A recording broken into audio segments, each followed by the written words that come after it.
Shalom, Bapak Ibu Saudara sekalian yang dikasih oleh Tuhan Yesus. Ketemu kembali dalam AW Channel. Kita akan belajar hal yang menarik pada saat ini dalam beberapa seri. Tapi kita akan mulai dengan berdoa. Bapa di sorga, dalam nama Tuhan Yesus, terima kasih buat berkat yang berlimpah yang boleh rasakan sampai hari ini. Roh Kudus mencengkram setiap kami supaya tidak menyimpang kanan, tidak menyimpang kiri, tapi berpegang terus pada panggilan yang ilahi. Pujian, hormat, kuasa, kemuliaan bagi nama Tuhan Yesus. Kau perisai hidup kami, kau pagar tembok sekeliling kami. Tidak pernah dan jahat bisa menyentuh hidup kami. Engkau Tuhan, upah kami yang sangat amat besar. Di dalam nama Tuhan Yesus yang percaya boleh berkata, amin. Saudara Tuhan, kita akan belajar beberapa seri ke depan. Ini terkait hal yang sering ditanyakan orang. Pak, saya ini kalau pergi ke sebuah tempat, Pak, itu seringkali ada tempat angker, Pak. Jadi ada anak ketawa sendiri. Ada rumah angker, Pak. Seringkali ada yang ketawa, hihihi. Nah, kadang-kadang kita sering tanya, Pak Pendeta itu apa? Waduh, orang Indonesia kalau Bapak Ibu kira-kira sudah berusia 15 tahun saja atau 20 tahun, Anda sudah pernah pasti yang namanya mengalami peristiwa seperti ini. Kenapa? Karena kultur budaya yang ada di Indonesia, daerah timur, itu seringkali seperti itu. Orang-orang kalau di barat berpikir lebih rasional. Tapi kalau di timur, itu hal-hal seperti ini adalah hal yang terbiasa. Sehingga kalau kita melihat Bapak Ibu bayangkan, di Indonesia ini konon katanya yang namanya setan dari nama jenis, bentuk, sampai ukuran semuanya ada. Namanya macam-macam. Dari yang paling besar genderuwo sampai tuyul ada semua.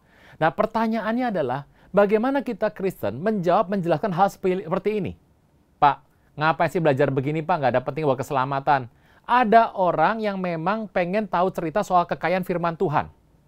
Kita sudah bahas keselamatan, kita bahas mengenai baptisan. Tapi saya percaya bahwa Alkitab bicara mengenai semua segi yang ada di alam semesta. Dan menariknya adalah Alkitab yang bisa menjelaskan. Jadi masalah penting nggak penting ini pelajaran. Saya percaya bahwa kita akan belajar hal yang menarik. Nah, saudara Tuhan, sebuah pertanyaan adalah, jadi kalau kita harus menjawab itu sebetulnya tuh apa? Itu adalah setan atau apa? Kadang-kadang Pak seperti saya ada dapat penglihatan. Nah, hari ini kita akan bahas soal malaikat. Nah ini menarik sekali. Jadi kalau Anda membaca firman Tuhan, buku, kitab yang paling banyak membahas soal malaikat, adanya sebetulnya di kitab Wahyu. Semua kitab ada. Dari PL dan PB ada dibahas. Ada yang terselip, tersembunyi, ada yang sedikit, tapi yang paling banyak isinya adalah Wahyu. Kenapa? Memang malaikat itu nanti akan banyak mendapat banyak peran yang dapat dilihat. Itu adalah pada saat ada di akhir dari akhir zaman seperti hari ini. Nah, kalau kita membaca firman Tuhan, ini luar biasa sekali. Kita harus tahu sebetulnya sampai di mana anak Tuhan itu bagaimana Pak dengan malaikat hubungannya. Apakah kita bisa melakukan sebuah pelayanan malaikat, atau kita bisa memerintah, atau kita bisa menggerakkan, ini sampai di level apa? Yuk kita lihat firman Tuhan dalam kitab Wahyu yang pertama. Wahyu 1 ayat 1, karena kita tahu bahwa ada malaikat itu ada porsi, ada sebuah posisinya, ada lokasinya, wewenangnya itu beda-beda. Saya percaya Bapak Ibu, kita di muka bumi ini membuat struktur yang namanya ketua, gitu, wakil, ada kepala departemen, kepala unit, ada provinsi, ada yang namanya sektor. Itu semua mengacu pada kerajaan daripada Tuhan. Alkitab berkata bahwa ide pemerintahan semua berasal dari Tuhan. Tuhan raja dan kemudian ada pasukan-pasukannya. Satu kali saya pernah ditanya, sebulan lebih yang lalu, Pak, bagaimana menurut Bapak soal kerajaan sorga? Kitab sinopsis, Injil sinoptik dari Matius, Markus, Lukas, Yohanes mencatat kerajaan sorga dan kerajaan Allah itu nggak dibedakan, sama saja. Apa arti kerajaan Allah? Kerajaan Allah adalah sebuah kerajaan di mana Allah menjadi raja, itu kerajaan Allah. Di mana Allah meraja, itulah kerajaan Allah. Nah, kalau kita melihat sebuah kerajaan sorga itu bagaimana Pak menurut Bapak? Saya tidak bisa menganggap ini benar, tapi sebuah pandangan pribadi dalam hidup saya bahwa kerajaan sorga yang ada adalah Allah sebagai raja dan ada Di bawahnya pasukan-pasukan, ada penggawa-penggawanya, ada pengawal-pengawal yang bertugas di berbagai macam banyak sektor. Semua yang struktur yang ada di muka bumi ini, pemerintahan, organisasi, institusi, semuanya mengacu kepada ide yang berasal dari sorga. Saya mengatakan kepada yang bertanya ini bahwa kerajaan sorga susunannya, kelihatannya lebih banyak menyamping, fungsional ketimbang ke bawah. Kalau bawah itu jenjangnya panjang, jadi dari raja, Allah sebagai raja, kemudian ada turun terus, ya paling endingnya nanti manusia. Padahal kita tahu bahwa hubungan Tuhan dengan manusia itu dekat. Jadi kalau intinya bahwa kita adalah anak-anaknya, sebenarnya dalam sebuah kerajaan itu, kelihatannya akan lebih banyak fungsinya menyamping, fungsi. Nah, saya tidak akan panjang membahas itu karena itu juga masih menjadi sebuah pemikiran. Nanti saja sampai nanti ketemu baru di rumah Bapak, baru kita lihat semuanya. Oke, wahyu yang pertama dikatakan, inilah wahyu Yesus Kristus yang dikaruniakan Allah kepadanya. Ini luar biasa sekali supaya ditunjukkan oleh Tuhan Yesus Kristus kepada hamba-hambanya, yaitu kita semua, apa yang harus segera terjadi. Kitab Wahyu bicara mengenai akhir zaman. Dan oleh malaikatnya yang diutusnya, ia telah menyatakannya kepada hambanya Yohanes. Yohanes Rasul, murid, satu dari 12 murid Tuhan Yesus yang hidup pada saat itu. Malaikat di sini adalah malaikat yang diutusnya. Jadi kalau kita melihat kisah ini, kita tahu bahwa malaikat itu merupakan utusan. Malak, utusan. Malak bukan minta uang ya, beda itu. Saudara Tuhan, utusan. Jadi diutus. Utusan sorgawi itu adalah malaikat. Dan saya percaya bahwa kita itu kalau mendengar kata malaikat, kita akan teringat dengan yang namanya ya pokoknya bersayap, putih gitu-gitu. Kemudian ada yang kecil, ada yang bilang kecil bawa panah, Cupid itu lama-lama jadi berkembanglah segala macam.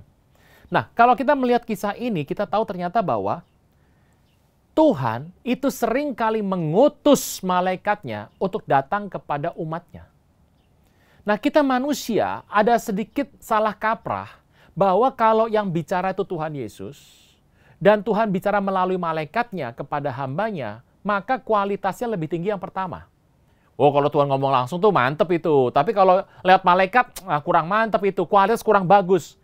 Kita sering kali memberikan sebuah skor, pengaturan nilai, kalau yang ini nilainya besar, kalau ini yang kecil-kecil. Padahal Tuhan tidak pernah bilang seperti itu. Sebuah pertanyaan. Waktu Musa ketemu dengan semak yang menyala, pertanyaan yang ketemu itu Tuhan atau malaikat? Waktu Musa ada di Sinai dan berkali-kali ada firman datang kepadanya, pertanyaan Tuhan atau malaikat?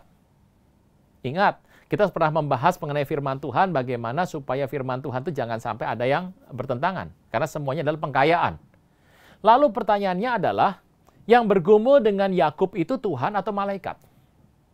Nah, kalau kita melihat firman Tuhan, saya mengajak kita membuka sebentar dalam Kisah yang ke-7, Kisah Para Rasul. Ini kitab menarik sekali dari Kisah Para Rasul. Sebuah cerita yang indah. Siapa yang cerita? Yang cerita Stefanus. Bisa salah nggak, Pak? Ini Alkitab, ini firman Tuhan. Dan ingat baik, Stefanus sebelum meninggal, dia melihat langit terbuka. Luar biasa sekali. Jarang orang bisa lihat langit terbuka. Stefanus, tempat dia dibunuh, gerbangnya namanya Gerbang Stefanus. Ayat ke-30, Kisah 7 ayat 30. Saya bacakan. Sesudah 40 tahun tampaklah kepada Musa seorang malaikat di padang gurun Gunung Sinai dalam nyala api yang keluar dari semak duri. Pertanyaannya, yang ketemu dengan Musa, Tuhan atau malaikat? Kita bilang Tuhan. Nah, ini bilang gimana? Kalau Anda bilang Tuhan, ini dibuang. Begitu. Teruskan. Ayat 35. Musa, masih Kisah Para Rasul 7. Musa ini yang telah mereka tolak dengan mengatakan, siapa yang mengangkat engkau jadi pemimpin dan hakim?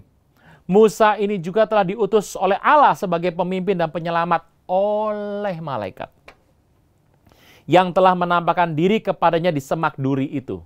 2 kali ditulis. Jadi siapa yang menampakkan diri kepada Musa, malaikat atau Tuhan? Jawabannya adalah malaikat. Ayat yang ke-37.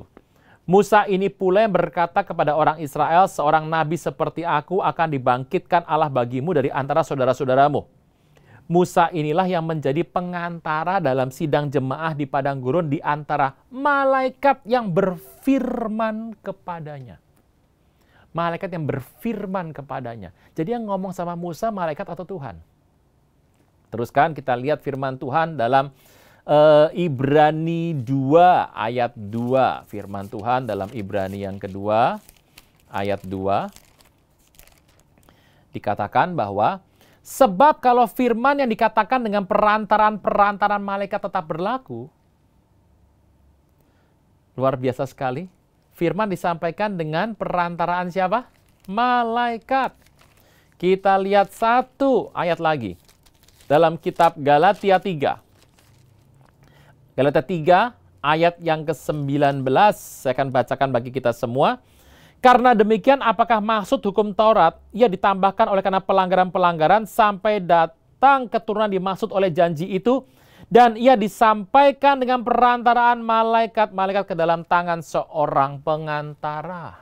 Jadi disampaikan oleh malaikat dan malaikat. Jadi Bapak Ibu, ada kalanya Tuhan bicara langsung kepada umatnya. Dan Alkitab banyak menulis seperti itu. Perjumpaan langsung, misalnya siapa?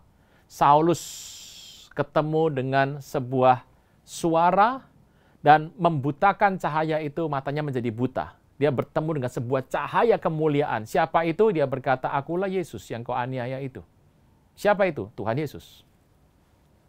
Ini menarik sekali. Lalu kalau kita lihat sebetulnya yang namanya Adam ketemu siapa? Pribadi Allah sendiri. Musa ketemu Tuhan nggak ketemu. Musa pernah ketemu, dikatakan bahwa aku pengen lihat kemuliaanmu, aku pengen lihat engkau. Tuhan berkata, Musa, yang lihat aku pasti mati. Only dead man can see God. Cuma orang mati bisa lihat Tuhan, alias orang lihat Tuhan pasti mati. Musa ngotot, Tuhan perlihatkan kemurahanmu kepadaku Tuhan. Akhirnya Tuhan bilang, oke. Keluaran 33 dikatakan bahwa dia kemudian ditaruh di sebuah lekuk gunung batu. Dan Tuhan akan lewat dengan segenap kemuliaannya. Musa melihat punggungnya. Luar biasa sekali. Dari situ ketahuan bahwa ternyata Musa pernah lihat Tuhan. Dan Tuhan pernah bilang sama Musa, ini bangsa tegar tengkuk luar biasa. Ini bangsa tidak menghormati aku. Sebentar aku tinggal sama mereka, akan muncul amarahku, aku sapu bersih mereka semua.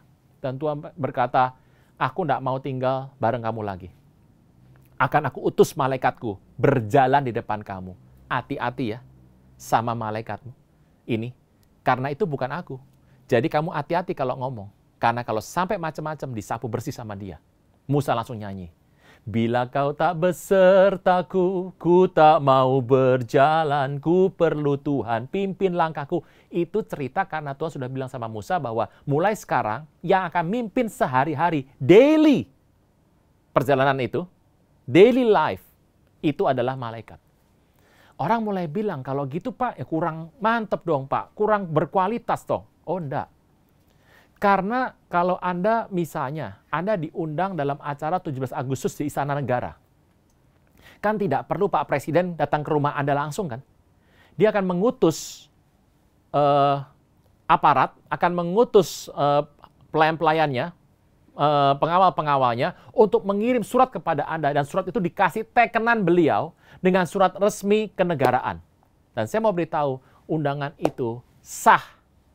Kualitasnya sama dengan beliau yang kirim suratnya sendiri, sama itu. Karena Anda membawa surat itu, Anda sekeluarga undangan bisa masuk dan diterima dengan baik. Jadi pertanyaannya, ada kualitas tidak? Tidak. Beda kualitas, tidak ada beda. Tapi kebaikan kita mengatakan bahwa aku mau yang suara Tuhan langsung. Kadang-kadang manusia seringkali ingin mengatur bagaimana cara sorga berkomunikasi dengan bumi. Ini repotnya. Nah kalau saya sudah mulai ngatur-ngatur seperti ini, kita tahu kalau Tuhan sampai lepaskan itu, ya terserah aja maunya gimana. Wah repot Bapak Ibu.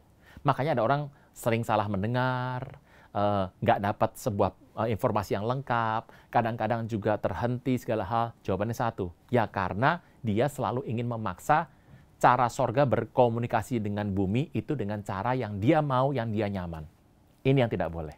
Nah, yuk kita akan melihat malaikat itu fungsi pertamanya adalah utusan. Utusan. Kalau kita melihat sebuah firman dalam Yesaya 63, ini seringkali karena mungkin terjemahan ya, jadi ada sedikit mungkin perbedaan. Yesaya 63 ayat yang ke-9 firman Tuhan saya bacakan. Ayat 8 saja dulu masuk supaya lebih lengkap. Bukankah ia berfirman, sungguh merekalah umatku, anak-anak yang tidak akan berlaku curang. Maka ia menjadi juru selamat mereka dalam segala kesesakan mereka, biarlah bukan seorang duta atau utusan, melainkan ia sendiri yang menyelamatkan mereka. Nah, kata-kata ini waktu saya membaca dalam bahasa aslinya, kok ada sedikit perbedaan ya. Dikatakan dalam ayat ke-9, dalam kesesakan mereka, dia tersiksa. Nah, ini persis cerita yang ada dialami oleh Paulus yang bernama Saulus.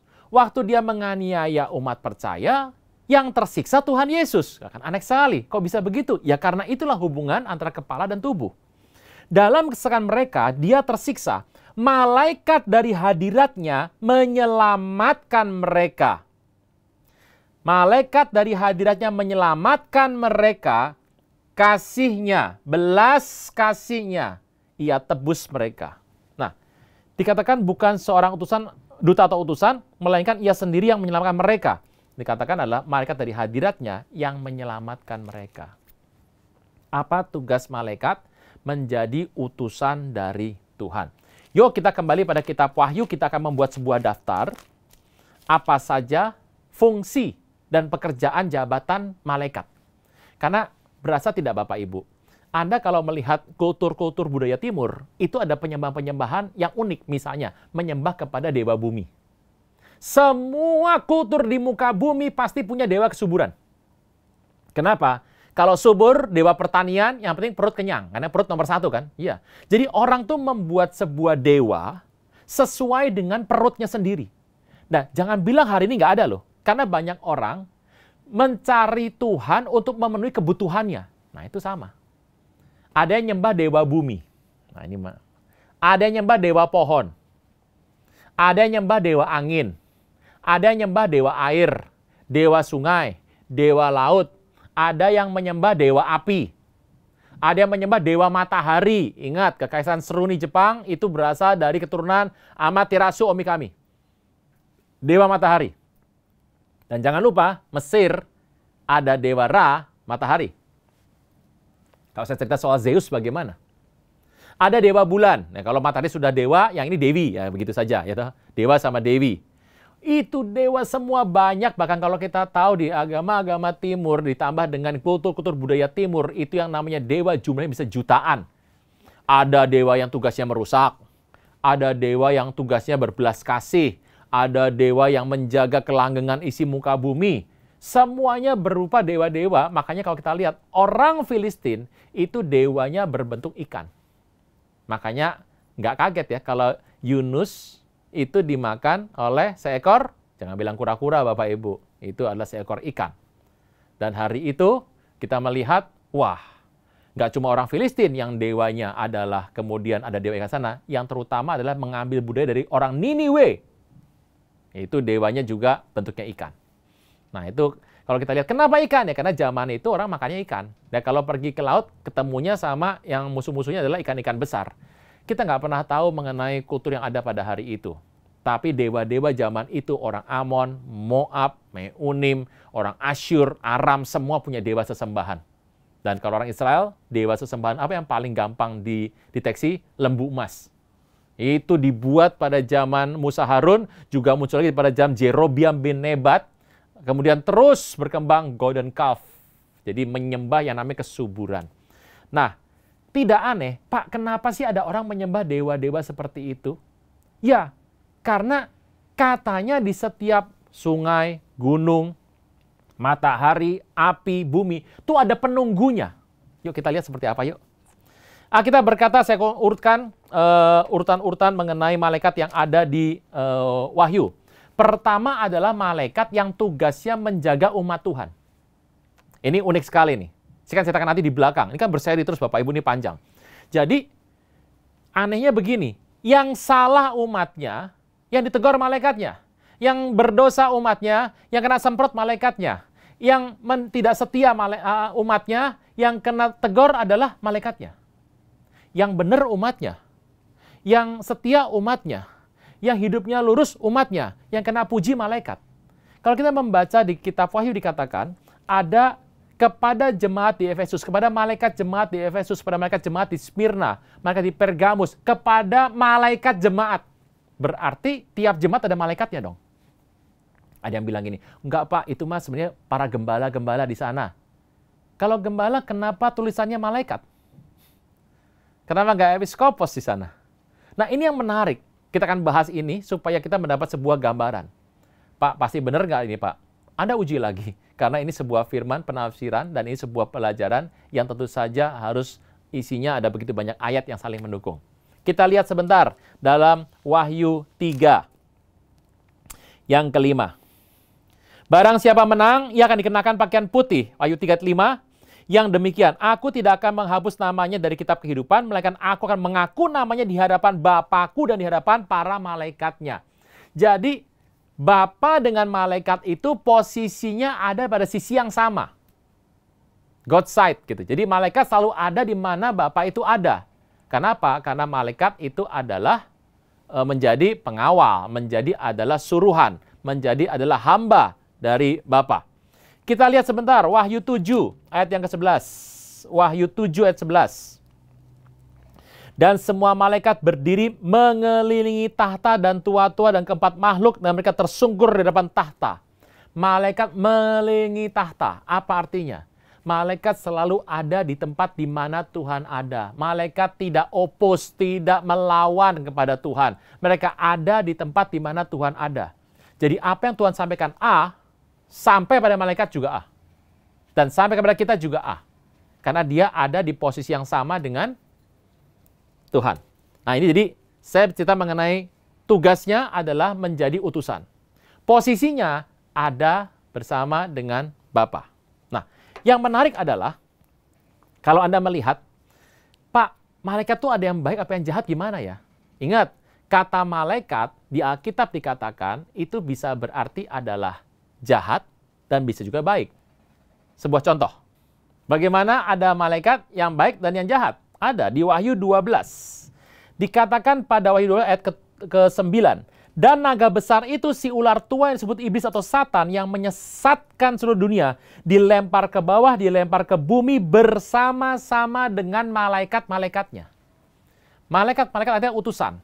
Jadi kalau dilempar ke bumi bersama utusannya, kalau dia menjadi utusan dari iblis, namanya malaikat jahat. Kalau dia menjadi utusan dari Bapa, namanya malaikat baik. Jadi, kata malaikat artinya adalah utusan. Nah, yuk kita lihat berikutnya. Dikatakan tadi ada sekeliling tahta. Kita kembali ke Wahyu ke-5 ayat yang ke-11. Firman Tuhan berkata seperti ini. Maka aku melihat dan mendengar suara banyak malaikat sekeliling tahta. Makhluk-makhluk dan tua-tua, jumlah mereka berlaksa-laksa dan beribu-ribu laksa. Satu laksa itu, bukan laksa lontong ya, satu laksa itu 10.000. Jadi kalau beribu-ribu laksa, wah ini bisa jumlahnya jutaan, ratusan juta, miliaran sebetulnya. Jadi malaikat itu jumlahnya banyak sekali. Bisa luar biasa, bisa ratus miliar jumlahnya, entah berapa. Yuk kita lihat, malaikat itu sebetulnya menguasai bidang-bidang masing-masing. Kita lihat ya sebentar. Wahyu 7 ayat yang pertama. Kemudian daripada itu aku melihat 4 malaikat berdiri pada keempat penjuru bumi. Jadi di muka bumi ini di setiap penjurunya ada 4 malaikat. Saya pernah mendengar ini sebuah kesaksian yang ditulis sebelum tahun 1998, sebelum itu. Ada seorang hamba Tuhan, sudah meninggal beliau, itu adalah seorang keturunan dari Israel Yehuda, suku Yehuda, Samuel Doktorian. Dia pernah menulis sebuah penglihatan yang cukup panjang sekali, ada 8 lembar, terkait dengan malaikat yang ada di penjuru selatan. Ternyata dikatakan di sana ada malaikat yang berdiri pada keempat penjuru bumi. Mereka menahan keempat angin bumi supaya jangan ada angin bertiup di darat, di laut, atau di pohon-pohon. Ternyata ada malaikat yang posisinya itu ada di 4 penjuru bumi di 4 arah mata angin. Utara, selatan, timur, barat. Dan tugasnya adalah mencegah supaya dia mengatur aliran angin, kapan akan mengalir, kapan akan tidak.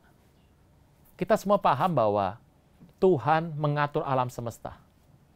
Ini alam semesta tidak autopilot, Bapak Ibu jalan sendiri, tidak. Ada yang percaya tuh bahwa alam semesta ini muter sesuai dengan apa yang Tuhan sudah kehendaki. Ya, tetapi pada satu kejadian tertentu, kadang-kadang ada malaikat di sana yang bertugas untuk mengatur jalannya angin. Nah, kalau kita melihat ini fungsi yang pertama, kira-kira yang pertama kita melihat ada malaikat yang ngurusin angin. Malaikat tidak pengen disembah. Iblis suka disembah. Begitu dia melihat malaikat menguasai angin dan tidak mau disembah, iblis kemudian menyaru sebagai malaikat yang bertugas ngurus angin. Akibatnya orang yang tidak paham melihat ini, oh ada dewa angin. Dibuatlah persembahan pada dewa angin. Dewa angin ada nggak sih? Dewa angin itu sebetulnya adalah kuasa-kuasa gelap yang menyerupai tugas dari malaikat yang benar. Dia ada di tempat angin, berusaha mengatur seakan-akan seolah-olah supaya dia bisa meniru, counterfeit, palsu daripada malaikat yang asli. Ingat, malaikat nggak mau disembah. Di sini ketahuan bahwa ternyata angin itu ada yang ngatur. Orang yang berpikir simpel bilang gini, sudahlah Pak, semua Tuhan yang ngatur. Ya kalau sudah sampai situ, berhentilah acara seri ini. Karena ini mengulik sebetulnya konsepnya. Teruskan. Wahyu 7 ayat yang kedua, firman Tuhan. Aku melihat seorang malaikat lain muncul dari tempat matahari terbit. Jadi ternyata ada malaikat yang ada bukan cuma urusan angin, tapi ada malaikat yang ada di posisi timur. Matahari terbit itu artinya daerah timur. Jadi dia keluar di sana. Ia membawa meterai Allah yang hidup dan berseru-seru nyaring kepada keempat malaikat yang ditugaskan untuk merusakkan bumi dan laut. Wah, jadi tadi yang muncul itu adalah tugasnya merusak bumi sama laut. Anda bisa nggak kita? Malaikat bisa begitu? Iya, malaikat cuma melakukan apa yang Tuhan suruh. Dan bumi sama laut akan rusak di akhir zaman semuanya. Yang merusak siapa? Tangan malaikat yang mengerjakannya. Bentuknya seperti apa? Makanya kalau kita melihat mitologi-mitologi, budaya-budaya, kok ada yang namanya dewa perusak, kok ada yang namanya nanti ada kuasa-kuasa yang akan merusak, itu setan apa malaikat? Kalau malaikat jelas diutus sama Tuhan, dan ada malaikat lain yang muncul dari timur, dan memberikan meterai kepada 144.000 orang dari suku Israel asli. Setiap suku dari 12 itu adalah jumlahnya 12.000. Meterainya yang bawa itu adalah malaikat yang datang dari timur. Dari sini saya mau menyatakan bahwa sebetulnya kasih perhatian besar pada masa akhir zaman bahwa akan ada kegerakan dari timur. Dari timur ini akan berangkat sampai ke tanah perjanjian. Kenapa? Yang dimeteraikan itu adalah 144.000 orang Israel asli. Tapi malaikatnya datang dari sebelah timur. Kita akan mencari jembatan untuk cerita ini nanti. Oke, teruskan. Wahyu yang ke-8. Wah, ini di sana luar biasa sekali. Tertulis dengan jelas ayat yang pertama. Ketika anak domba membuka meterai yang ke-7, Bapak Ibu, malaikat itu tugasnya macam-macam. Ada meterai, ada sangkakala, ada cawan. Meterai ada 7 yang buka semua anak domba Tuhan Yesus. Tapi sangkakala dengan cawan yang mengerjakan adalah malaikat. Saya ulang ya, ada meterai 7, ada sangkakala 7, ada cawan 7. Meterai yang buka itu Tuhan Yesus, anak domba. Sedangkan sangkakala dan cawan yang mengerjakan ini, sangkakala meniup, cawan mencurahkan, itu malaikat semuanya. Dari sini Anda sudah bisa melihat penugasan malaikat banyak ya. Ada yang tugasnya bawa meterai, ada yang tugasnya menjaga setiap jemaat Tuhan yang ada di Efesus, Pergamus, Tiatira, Philadelphia, ada di situ semua, Sardis. Ada lagi malaikat yang di sekeliling tahta. Ada malaikat yang bertugas untuk ada di 4 penjuru angin yang tugasnya akan merusakkan bumi dan laut. Luar biasa sekali. Teruskan. Dari Wahyu 8 dikatakan, maka sunyi senyapnya sorga, kira-kira setengah jam lamanya, aku melihat ketujuh malaikat berdiri di hadapan Allah, kepada mereka diberikan 7 sangkakala. Ada malaikat yang pegang 7 sangkakala. Malaikat lain, ini lain lagi. Datang seorang malaikat lain. Ini bahasa aslinya Syaina, bahasa Ibraninya. Ia pergi dekat mezbah dengan sebuah bedupan emas, diberikan sebuah banyak kemenyan untuk dipersembahkan bersama dengan doa orang kudus di atas mezbah. Jadi malaikat itu tugasnya menjaga mezbah. Bayangkan, dari zaman awal sampai sekarang tugasnya cuma jaga mezbah. Mezbahnya ini ada di sorga. Jadi mezbah dia punya banyak kemenyan dan dia ada api. Kalau ada doa siapapun di muka bumi termasuk doa Anda dan saya naik ke atas, akan dicampur dengan kemenyan itu dan diserahkan kepada Tuhan. Tugasnya cuma itu. Luar biasa ya Bapak Ibu ya. Ada yang bilang gini, tanpa malaikat juga bisa jalan semua dengan baik kok. Gak usah pakai begitu-gitu. Tuhan sendiri juga bisa. Tuhan sudah memutuskan ada malaikat. Jadi kita nggak bisa ngomong gini, dipensiunkan saja. Nah, ada yang bayar nanti uang pensiunnya kalau begitu. Teruskan. Berikutnya, nah ini mantep nih. Jadi Wahyu 8. Anda lihat ayat 3, 4, dan 5. Di situ ada malaikat yang mengurus mezbah. Lalu ada malaikat dari sangkakala, ditambah lagi sekarang yang ayat 11. Wahyu 9, ayat 11. Dan raja yang memerintah mereka ialah malaikat jurang maut. Wah, ini malaikat khusus di jurang maut. Namanya dalam bahasa Ibrani ialah Abaddon, dalam bahasa Yunani ialah Apollyon. Abaddon, Apollyon artinya destroyer atau malaikat penghancur, malaikat perusak. Itu adalah Apollyon. Jadi ada malaikat yang khusus ada di jurang maut yang nanti akan keluar untuk menghancurkan segala sesuatu, merusak segala sesuatu. Ini beda lagi malaikatnya. Kadang-kadang saya mikir, Tuhan, ini malaikat ini tugas seperti ini tuh dia ngerti nggak tugas begini? Ya ngerti. Contoh aja, Bapak Ibu kalau punya anjing Rottweiler ya, nggak disekolahkan, kasih kandang di situ, tiap hari makannya serba sedikit, terus banyak disiksa, terus tiba-tiba ada orang berdiri depan kandang, kandang dibuka, itu orang diserang habis. Jadi memang bawaannya tuh hanya menyelesaikan itu saja, cuma nyerang saja. Ini malaikat jurang maut ini cuma muncul untuk merusakkan segala sesuatu. Kok seperti itu? Yes. Wahyu 9 ayat ke-14. Dan berkata kepada malaikat yang ke-6 yang megang sangkakala itu, lepaskan keempat malaikat yang terikat dekat sungai besar Efrat. Maka dilepaskanlah 4 malaikat yang telah disiapkan bagi jam, hari, bulan, dan tahun untuk membunuh 1/3 umat manusia. Bayangkan, ternyata nanti di akhir zaman ada malaikat yang diikat dekat sungai Efrat. Makanya perhatikan Timur Tengah Bapak Ibu. Saya selalu bicara kalau kita bicara akhir zaman. Coba lihat itu, perhatikan itu sinyal utamanya di Timur Tengah. Kalau apa yang ada di muka bumi ini Timur Tengah.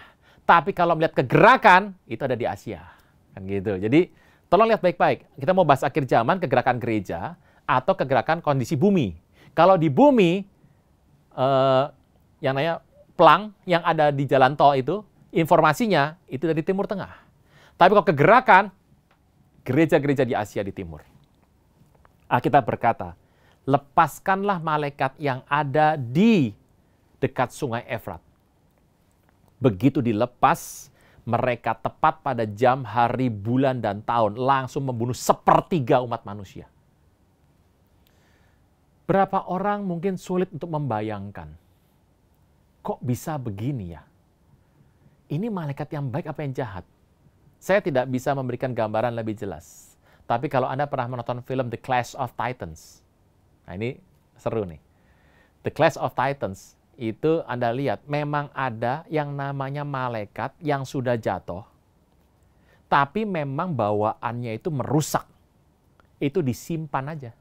Begitu dibuka, keluar hajar habis. Masih ingat ya Kraken, nama Kraken ya? Gitu. Hari itu dalam cerita itu tuh menarik sekali. Jadi diutuslah seorang dewa untuk masuk ke dalam laut, membuka kerangkeng dari seorang makhluk, dari sebuah makhluk laut yang mengerikan. Pas dibuka ya hancur semua gitu. Kalau nggak dibuka nggak hancur. Ini sama. Malaikat ini tugasnya kalau dilepaskan semuanya hancur. Entah kenapa tabiatnya seperti itu. Karena mungkin ada kejatuhan. Jadi tolong bedakan, ada malaikat baik, ada malaikat yang memang di sisi Allah dan ada di sisi kuasa gelap. Nah, yuk kita lihat lagi. Wahyu 9 ayat 15. Wahyu 9, dan dilepaskan malaikat itu pada hari, jam, bulan, dan tahun ini sudah pasti pembunuhan terjadi. Wahyu 10 ayat yang pertama. Aku melihat seorang malaikat lain. Nah, lain ini kalau udah kata lain beda lagi. Yang kuat turun dari sorga. Nggak tinggal di bumi loh. Nggak tinggal di angin loh. Nggak tinggal di angkasa loh. Tinggalnya di sorga. Jadi ada malaikat yang stay ngurusin urusan bumi. Ada malaikat yang stay ngurusin masalah langit. Ada malaikat yang stay-nya mengurusi urusan sorga. Ini malaikat dari sorga. Dikatakan berselubung awan. Pelangi di kepalanya. Mukanya sama seperti matahari. Kakinya bagaikan tiang api. Ini malaikatnya beda ini sama yang tadi. Kemuliaannya wah luar biasa.